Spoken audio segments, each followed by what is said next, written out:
Creative babble. Build professional skills this semester with Adobe Creative Cloud and create standout work both in and out of the classroom. Save big on professional creativity tools. Students get 65% off Adobe Creative Cloud, including Photoshop, Illustrator, Premiere Pro, Acrobat Pro, and 20 plus creative apps. No matter what project you're working on, Adobe Creative Cloud apps can help you take it to the next level. Visit adobe.com/student to learn more. This is part 2 of the Internet Saves the Bachelor. So if you didn't listen to part 1, it's kind of a convoluted story. You might want to start there.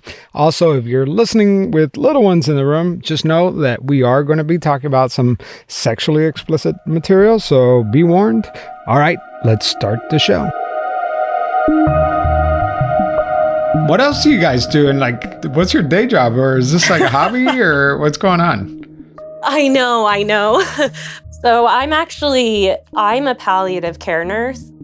I am a registered nurse by trade. I was critical care and ICU. I'm talking with Hay Bales and Just Jen, 2 regular people who took it upon themselves to come to Clayton Echard's defense. And then once I had my kids, it was really best if I just stayed home with the kids. So I've actually stayed home for the past 15 years almost. But I have a daughter with special needs. She lives with me, so it allows me to have a lot of time to, do my hobby. And it wasn't just them. It was an army of internet sleuths determined to investigate Laura Owens' claims. One curious Redditor pulled court records, police body cam footage, and other public documents. Then there were the Arizona natives who physically had to go to the Maricopa Clerks of Court office and request documents in person. Some attended almost every hearing. All right. Thank you. May be seated. And let's not forget about the subreddit and the endless YouTube videos dedicated to exposing Laura Owens' antics. I'm telling you, this case spun out of control really quickly, and the internet was here for it. I got involved in January of 2023. I saw a podcast where Clayton had spoken on the case, and I wanted more information, so I started diving in and looking into everything. And then I started the timeline in February. And then I found Just Jen a few months later. So we've been following the case and actively filling out the timeline so that it can give a full picture to everybody else. I've seen the timelines on allthebestresearch.com and Justice for Clayton pages. Impressive is an understatement. These sites are thorough. So we actually went through every single court document, pulled out all the exhibits, put them on the correct date that they were sent, and we would go through the written document and put those things in so that you could actually read it in the order it happened. Man, Laura Owens messed with the wrong people. I mean, can you imagine being on the receiving end of all this? But Laura Owens didn't take this barrage of bad press without a fight. She actually took a page from LaDonna Humphrey's playbook and sought out Friendly Press, a publication known for sensationalism and zero fact-checking, a tabloid called the U.S. Sun. Bachelor Clayton Echard's ex-fling has demanded he take a paternity test in court documents exclusively obtained by the U.S. Sun. The 33-year-old from Scottsdale, Arizona, claimed she had a one-night stand with Clayton that allegedly led to her becoming pregnant with twins. She's expected to give birth in early to mid-February of 2024. When contacted by the U.S. Sun, Clayton said, "My response is in the court documents. I'm not giving it the time of day because it's baseless. We did not have sexual intercourse." I heard about it from the beginning, and I would say lightly following it, and then would watch Dave Neal's videos. Dave Neal is the host of the Rush Hour YouTube podcast. But this story comes out in the Sun, and then this is late summer, early fall 2023. And the story is that Clayton's a deadbeat dad. He's going to be the father of someone's unborn twins. But the story immediately had glaring question marks where she called the Scottsdale police on him because she was afraid for her safety, and he's a docile, very harmless guy. And anyhow, so within days, her side of the story falls apart, and she went from being an anonymous person accusing him of something to us finding out that he only had oral sex with her, which led to a whole different set of questions people had. Could you get pregnant from oral sex? What might have happened? Bumping and grinding, turkey baster. Right. Every theory came out, and the most interesting part of the story as it emerged was that because Clayton was a little bit of a reality star, other victims of hers started to come forward and say she did the same thing to me. I couldn't have summed it up better myself. Dave Neal may not be the hero Bachelor Nation wanted, but let's be real, he's the hero they needed. He's a funny guy. I actually really enjoyed talking with him. I admittedly have never watched The Bachelor. I'm not a Bachelor fan. You don't strike me as the typical Bachelor viewer. Could you just back up and tell me how you fell into that space? Because sure. I am curious about that. Sure. So look, I'm a stand-up comedian, and I love human dynamic. I also love relationships. I love talking about them. I've hosted podcasts about them. And The Bachelor is just sort of a water cooler, a sort of national archived, the first of its kind dating show where everybody who watches it once a week can talk about it. But I've covered The Bachelor for, probably almost a decade now. And yeah, there aren't many guys that cover it. So we offer sort of the guy's perspective. And you start to get an intuition about who's clout chasing, what's real. And Dave's intuition was telling him something about Laura Owens' story just wasn't adding up. He dug in and posted his first video on the topic in September of 2023.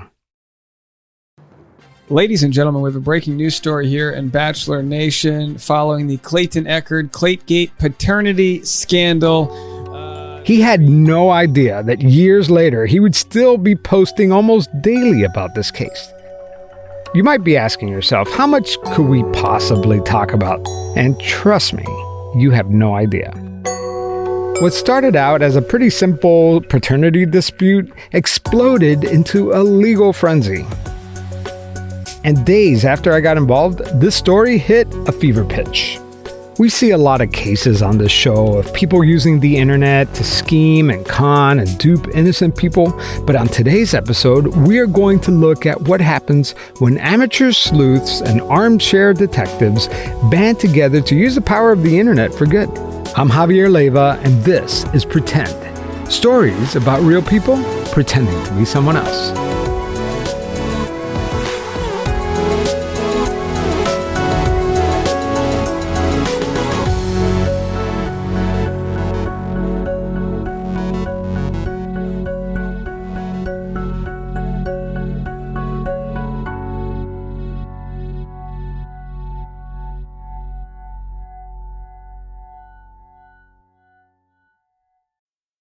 Fellas, you know Degree Cool Rush deodorant, right? Well, last year they changed the formula, and guys were mad about it. One dude even started a petition. So guess what? Degree heard us, admitted they messed up, and brought the original Cool Rush scent back exactly how it was. And it's in Walmart, Target, and other stores now for under $4. So grab some and remember why its cool, crisp, and fresh scent made it the #1 men's antiperspirant for the last decade. Degree Cool Rush is back, and it smells like victory for all of us.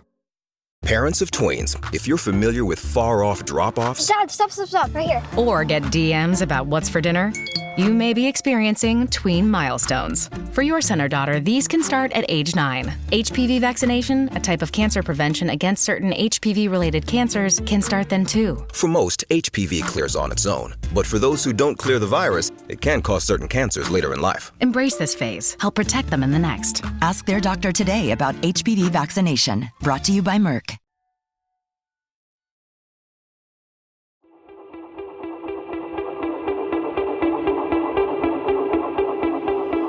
At first, it seemed like Clayton Echard was dealing with a one-off situation, a messy accusation from a woman, maybe a fan, that he barely knew.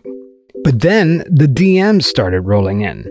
Other men, same woman, same story. It was no longer just his nightmare. Suddenly, people online began connecting the dots, and what started off as a reality TV drama turned into something even more spectacular.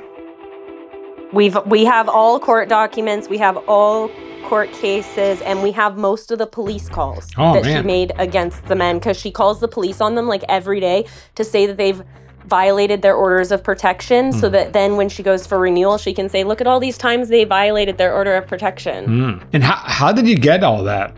Teamwork. Yeah, teamwork. We have a really amazing group. One part runs the wiki, which now we kind of run, but they were compiling money for court documents, and then we had dock runners that would go down to the court and pick up the court documents, because in Arizona it's different and you have to pay like per page, and you have to go to the courthouse and get them. It's like having 10,000 researchers, and everyone was floored the type of information we could come out with. You should hear the phone calls of lawyers going, oh my gosh, you found medical fraud. We all knew it existed, but it was just like a lot of it was out there. We had to catch it like the money machine. We were just like catching evidence. When Laura Owens started filing lawsuits against Clayton, he was cash poor. And despite being a well-known reality TV personality, it turns out that doesn't pay much. So he started a new career in real estate, and he was in no position to hire a lawyer to help him out. My audience raised 10 grand that night, just raised the money for him to get a lawyer so that he could properly defend himself. Because at this point, it wasn't about sort of like letting her charges go away. It was, I need to prove I'm not the father. So we not only hired a lawyer for him, we hired the lawyer that represented her previous victim, Greg Gillespie, who already had a case file on her. This lawyer, Greg Woodnick, was actually accused by her in the previous case of conspiring to rape her. I'll read you the email Laura Owens sent the court. Quote, on March 4th, I was drugged, violently assaulted, and raped. I have strong reasons to believe that both the defendant and his counsel were involved. And she sent that email to the judge privately. The judge told her, you cannot send us private emails. And then the judge aired that letter out in that court hearing and shared it with both sides. So this guy Woodnick, the lawyer, wanted nothing to do with her because, he hadn't even met her before. And there's all these crazy accusations. So now I think after a few years, he might have realized, I wish I could have helped this guy, Greg Gillespie, more. So he kind of came in and helped Clayton. And aside from the first $10,000 we raised, I don't think he's been paid much of a penny since then, even though, his law firm has put in countless hours defending Clayton. But they didn't stop there. The internet sleuths were critical in gathering evidence and shining light on Laura's lies. One of the most interesting stories early on is I get an email from a guy named Chase Jones. And it's a press release. And I bid on it. And I said, all right, I want to know more about this, but I need to vet who you are. I need to FaceTime you. And they said, sure, we'll FaceTime. And of course, that never happened. There's a growing theory that Laura Michelle Owens created a fake identity, posing as a Howard University journalism student named Chase J. Jones. The goal, you ask, is to get Clayton Echard canceled over a TikTok dance challenge set to a song that included the N-word. I'm trying to find out who Chase J. Jones is. And my lawyer says, look, we can't subpoena Chase J. Jones until there's a lawsuit open. So unless you pay the money to open a lawsuit, and then sure enough, days later, she sues me, which opens the lawsuit. So we subpoena Chase J. Jones because Chase J. Jones had joined my Patreon. But when Dave went to find Chase J. Jones on his Patreon, the name was gone. Patreon says that they have no account associated with that name. Not only that, Chase J. Jones vanished. His entire online footprint just scrubbed. So clearly they don't want to be found. And the IP address behind the account? Well, that led right back to the region where Laura Owens lives. Later on, one of my audience members finds Chase J. Jones' YouTube channel, which is where they tried to smear Clayton by sharing his video where he's dancing to the song, and does a two-factor authentication. So they know what Laura's cell phone number is. They type it into the two-factor authentication on YouTube to get the password, and it says email password sent to ...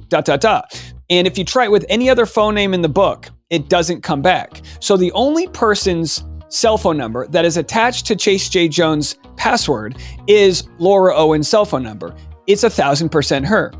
I actually get an email or text or whatever from somebody, an insider at the web domain company, and says, it goes back to her address. This is her. These are the things that aren't the biggest deal, but it just shows the methods and the lengths she'll go to ruin and punish these guys. Another big revelation came through YouTube. Dave was hosting an episode of his show with a guest co-host, Megan Fox. Not Megan Fox, the actress. This Megan Fox is an independent researcher and investigative reporter. And they were taking a close look at one of the ultrasounds that Laura sent to one of the men. We blew it up on our desktop computers and found a logo on the ultrasound that was a Fiverr logo.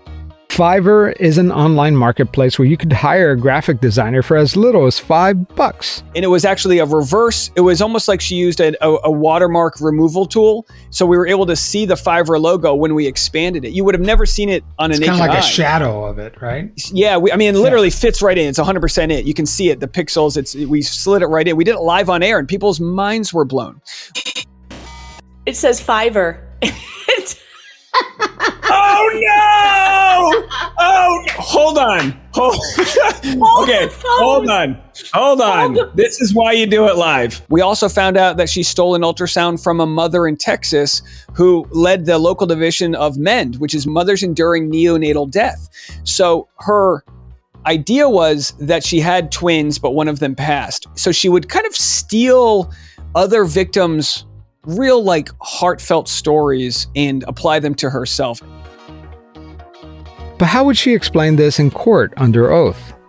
On October 24, 2023, Laura Owens attended the hearing virtually. Unlike most video calls where a person sits in front of the webcam showing just their face, Laura chose to stand so that the only thing you see is her pregnant belly. She's supposedly 5 months along at this point. These hearings are long and boring, and at some point, Laura must have forgotten that she was on camera. That's why we're doing this hearing, and I don't think the court can order that my client, not saying that she would, but I'm just indicating that I don't think that this court can order her not to have any contact with them at this point. They have a family. Laura Owens seems bored, swaying side to side. She seems uncomfortable. That's when the unexpected happened. Laura holds her belly and starts shifting it around, up and down, side to side. It appears that Laura Owens was wearing a pregnancy suit. Oh, and a month later, it's reported that she was seen without a baby bump at a horse jumping competition. But anyway, we digress. Here's a clip of Laura Owens returning to court over video call, testifying during an injunction against harassment trial hearing. All right. Thank you. You may be seated. So we're here today in the matter of Clayton Echard versus Laura Owens, CV 20230533952. Good morning, Your Honor. Attorney Joshua Lopez representing Laura Owens, who's present before the court on Microsoft Teams. All right, thank you, Ms. Owens. If you can say your name for me. Laura Owens. All right, thank you. Here's Laura Owens' attorney asking her, under oath, I may add, if she has ever falsified any of the documents that she sent Clayton Echard to prove that she was pregnant. I'd like to turn to Exhibit 46. Exhibit 46 is a variety of different medical providers that I saw confirming that I am, in fact, pregnant from the day I found out I was pregnant on June 1st through, I believe it was last week. It may have been through the week prior to that, but I have the dates. Why were these pictures taken? Why did you save these documents? I saved these documents again to try to prove to Mr. Echard that I was indeed pregnant because he doubted me. Have you altered any of these documents in any way to misconstrue their meaning? No, I have not altered them. Then it was Clayton's attorney's turn to cross-examine her. Good morning, Ms. Owens. Good morning. You were thoroughly questioned by your attorney at the last hearing in this case on October 24th of 2023, correct? Correct. And you understand that you were under oath at that time, and you remain under oath today, right? Correct. And you're aware that any false testimony that you provided or provide today could be considered perjury, right? Yeah, absolutely. And obviously, it's your position that you are pregnant with alleged twins, correct? 100%, yes, correct. And have you been diagnosed with any other medical or mental health issues? Depression. And how far along are you as we sit here today with respect to the pregnancy? I am 24 weeks along. And when was your last menstrual period in order to calculate your due date? Objection, Your Honor. I don't think that that's appropriate at this time. It seems like these questions are meant to harass my client. She's indicated she's pregnant. She's indicated it's been a month. You don't need to know things about her menstrual period. I'm going to sustain the objection. Can you please provide us with your alleged due date? February 14th. And you testify that there's absolutely no possibility at all that your alleged twins are anyone other than Clayton, correct? There's no chance they're anybody else's. But you understand that Clayton has been very clear from day one that he did not have sexual intercourse with you, right? Clayton was not. If you look at the June 4th message, Ma'am, these are yes or no questions. Do you understand that Clayton was very clear from day one that it's his position he did not have sexual intercourse with you? Then the answer is no. I've replayed this response several times. Clayton's attorney's question was a bit confusing. The question was, does she understand that Clayton said that he did not have intercourse with her? And she said no. So she doesn't understand that Clayton said that he did not have intercourse with her? I'm confused. But there were no clarifying questions. And as we sit here today, you have participated in 3 DNA tests to try to prove that Clayton's the father, correct? Correct. And not a single DNA test has come back. Oh, I'm sorry. Stating Clayton's the father. Sorry. It was 2 DNA tests, not 3. Well, you indicated at the last hearing that you were providing a sample for the 3rd DNA test to be completed, correct? Then she argues with Clayton's attorney about the DNA test. Correct, but the second was these are yes or no questions. I'm not yes or no questions. It's a very simple question. As we sit here today, you have no DNA test that indicates that Clayton is the father, right? The results, the testing is ongoing, is what I was told, as was Clayton. Isn't it true that the test came back and indicated there was 0 fetal DNA? That's absolutely not true. Okay. And again, Ms. Owens, you have provided no testimony and no objective evidence or documentation to date to support that you have a positive DNA test proving Clayton's the father of your alleged twins, right? The testing is ongoing. I'm unclear, I guess, is what you're trying to ask me. And in that Exhibit 46, all that you have from Dr. McCool here is a screenshot of an upcoming appointment for Monday, July 24th of 2023. Clayton's attorney points out that anyone can go online and make a doctor's appointment. That is not proof that she's pregnant. That is not true. Dr. McCool is a perinatologist. I have a referral to see him because I have epilepsy. He's a high risk specialist. You can't go and make an appointment with him. I had to send records to get an appointment with him. Okay, but the only record that you have provided this court with regarding your alleged high risk perinatologist is a screenshot of an appointment for Monday, July 24th of 2023, right? As we sit here today, Ms. Owens, you have refused to sign any sort of HIPAA release so that Mr. Echard could obtain directly from your medical providers evidence to support any alleged pregnancy. No, on Friday, I literally had the doctor send it to him directly. Ms. Owens, this is not the first time that you've made allegations that you're pregnant with twins within the last 2 years, correct? That is incorrect. She never saw the doctors. She had made appointments with doctors, but never actually went to see them. So she had 0 paper trail she was ever pregnant.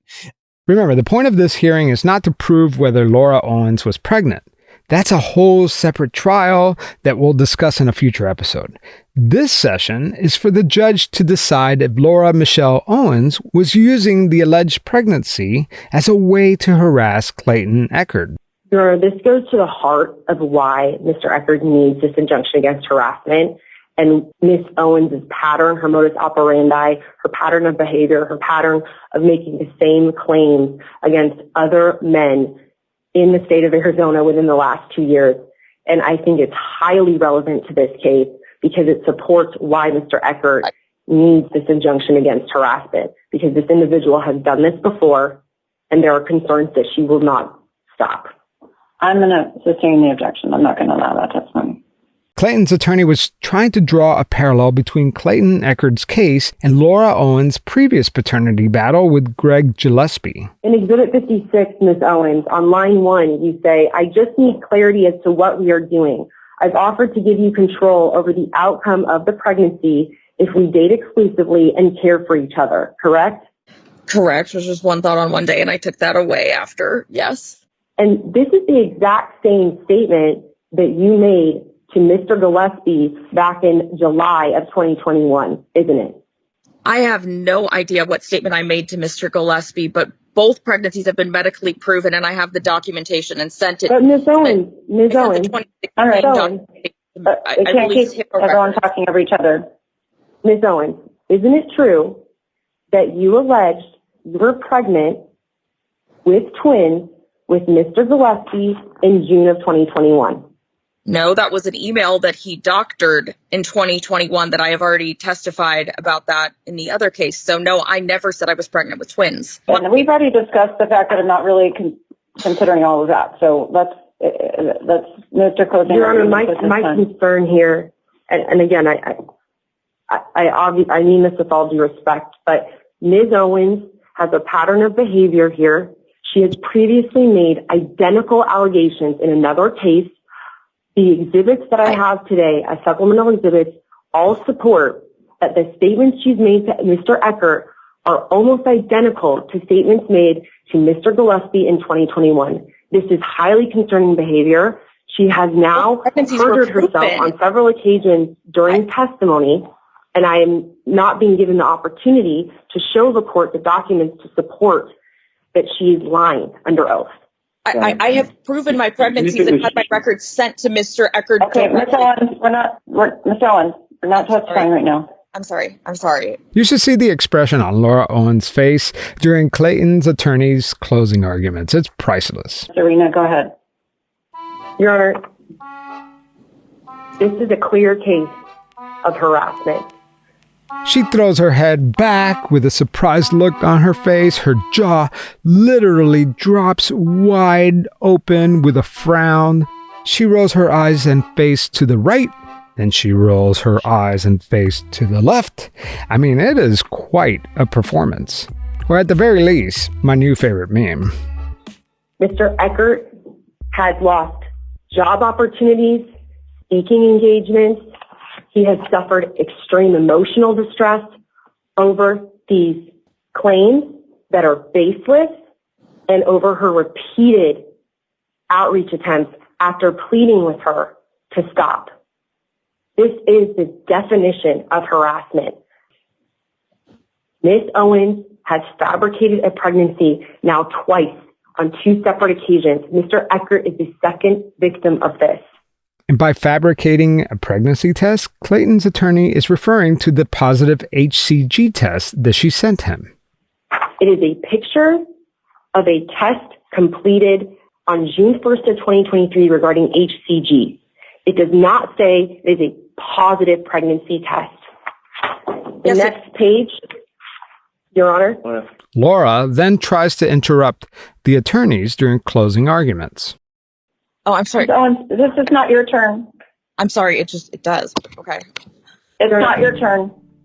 I don't know if she thinks she's in a Law and Order episode, but this is not how you behave in court. When Clayton's attorney points out that although a positive HCG test is strong evidence of pregnancy, it's not definitive proof all on its own. A true confirmation of pregnancy usually involves rising HCG levels over time that are measured with a series of blood tests, ultrasounds confirming and showing a baby and a fetal heartbeat. The ironic thing is that Laura Owens sent this HCG test to Clayton and the YouTuber Dave Neal to prove that she was pregnant, but that evidence was left unopened for months. It was just sitting in their inbox. It wasn't until September of 2023, just days after the U.S. Sun article about Clayton came out, Laura posts on Reddit announcing that she is the anonymous woman from the article. In that post, she links to her own Medium article and a public Dropbox, including photos of her belly, correspondence with Clayton, and other documents attempting to prove her pregnancy is real. Here's Dave Neal again. So I look at the evidence. At this point, she has revealed her actual HCG levels because the court had demanded that she reveal her medical information. So we have her real number, her HCG number is 102. I open this email. Again, this is from months earlier, and it's the same exact health document that says her HCG levels in the 140,000s. So your HCG goes up exponentially. 102 might be like your first week. By 10 weeks, you're in the 100,000. I mean, it goes up more with twins. So she picked a level that if you Google twin HCG at 20 weeks or whatever, she picked a level that would have fit in. I just, at the time, didn't know what I was looking for, so I didn't think twice of it.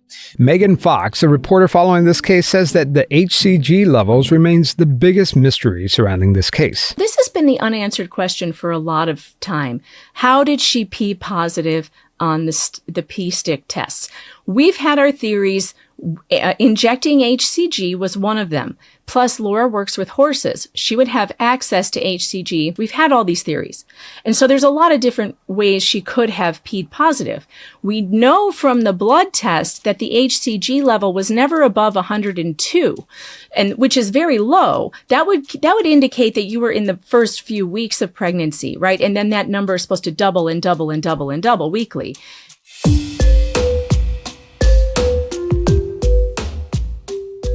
Clayton's attorney pleaded with the judge during the injunction against harassment hearing. It is very alarming. She lied under oath, and she lied under oath at the last hearing. She's not being truthful today, and my client is legitimately fearful of what else she's capable of. He's asking that this court recognize that he has done everything to handle this appropriately. He has begged and pleaded with her to stop contacting him. Laura Owens' attorney had a different take on this. Now, I would agree with Clayton that Laura's communications with him were alarming, annoying, harassing, if in fact Laura wasn't pregnant, and if in fact he wasn't responding to her through the over 4-month period that she's been pregnant. She is pregnant, and he has been responding. Your Honor, in rebuttal, none of the communication from Ms. Owens to Clayton has been for a legitimate purpose. As the court has heard today, it is clear there has been no DNA test or test of any kind to support that she is allegedly pregnant with Mr. Echard's twins. There is no reason for these parties to communicate. And I want to be clear on this, Your Honor. It's possible that Ms. Owens is pregnant, but it's my client's position that he did not have sexual intercourse with her, and she is not pregnant with his alleged twins. And that is the root of the issue here. There has been no support for this alleged pregnancy, other than her attempts to show the court and or Mr. Echard a picture of her alleged pregnancy, which again, we suspect may still be fabricated. So there has been no legitimate purpose to her communication other than to harass Mr. Echard to try to force a relationship on him. She told Mr. Echard on multiple occasions that she was going to force him to communicate with her, whether he wanted to or not.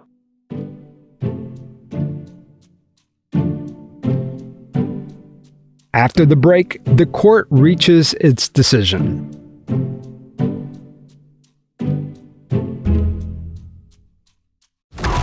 Impact confirmed. The Slayer has been activated. Demonic threat level increasing. Hold the line! All the power of hell cowering before one man. id Software presents Doom, The Dark Ages. Available now on Xbox Series X and S, PlayStation 5, and PC. Rated M for mature. Vacations will never be the same. Welcome to the theme parks of Universal Orlando Resort. With spectacular hotels and more, Universal Orlando offers an entire week of vacation awesome. Visit universalorlando.com.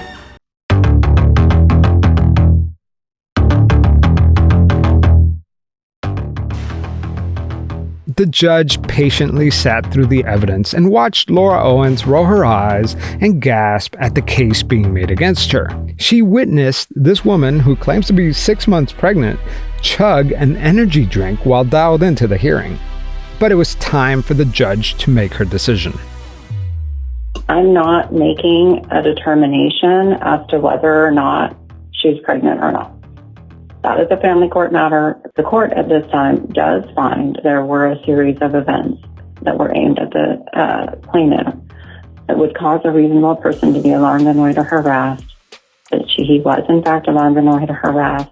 The communications that I have a lot of concerns with are the ones where she's trying to make offers to him to continue a relationship, that she is trying to facilitate. If you do this, then I'll give you this.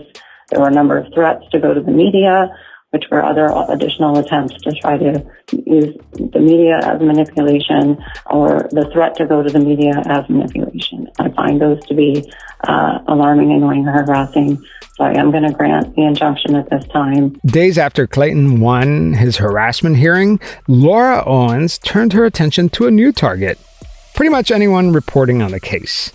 At the top of her list was YouTuber Dave Neal. She filed a lawsuit against him, accusing him of harassment and revenge porn.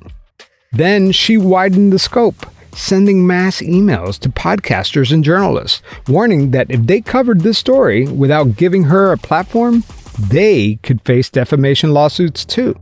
She was trying to convince us she was pregnant, but didn't want us to publicly share the evidence, knowing it would be cross-examined. So she did the same thing to Reality Steve.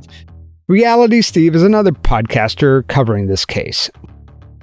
She sent him video of her ultrasound, and then, not realizing we were going to swap notes, she was probably hoping he would be like, I guess she's pregnant, and not think further. But that video we posted online, and come to find out it's like a 6-year-old ultrasound. She actually had clipped up twin ultrasound videos from a different video, and the only way to find that is to personally go through YouTube videos. And this audience went through YouTube videos to find a 6-year-old ultrasound. I lined it up frame by frame. I actually made all the edits she made, which cut out some of the meat and potatoes of what the ultrasound was. And it was absolutely stolen. Not only was it stolen, she then put her own header on. She messed up the way you abbreviate last name first and all of that. She completely messed up the gestation age and stuff like that, but it was her. So she denies that, right? She denies it. We know it was her because that ultrasound video actually came from her Dropbox. So we knew it was her. Her Dropbox was public because she was trying to share evidence with people. And then when the evidence came back, she claimed it was hacked. If Laura Owens is faking her pregnancy, well, she could only pull this stunt for only so long. At the time of the harassment hearing, Laura was supposedly 7 months pregnant with twins.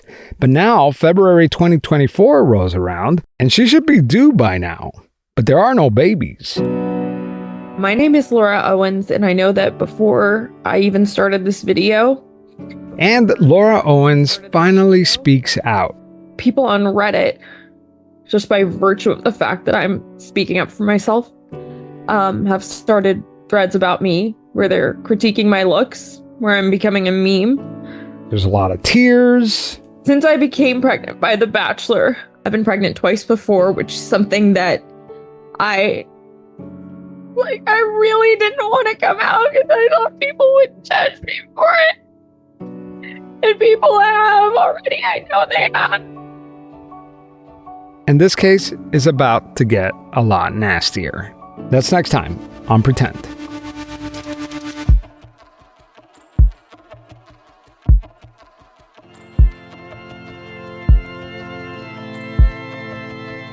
Today's episode was produced by me and Mackenzie Ames. As always, let me know what you think of the story. If you enjoyed this episode, share it with a friend. Right now, go ahead, text your friend. Spreading the word is the best way that you could support this show. And as always, leave a review. I would really appreciate it. All right, that's it for now. All right, take care, guys. Talk to you soon.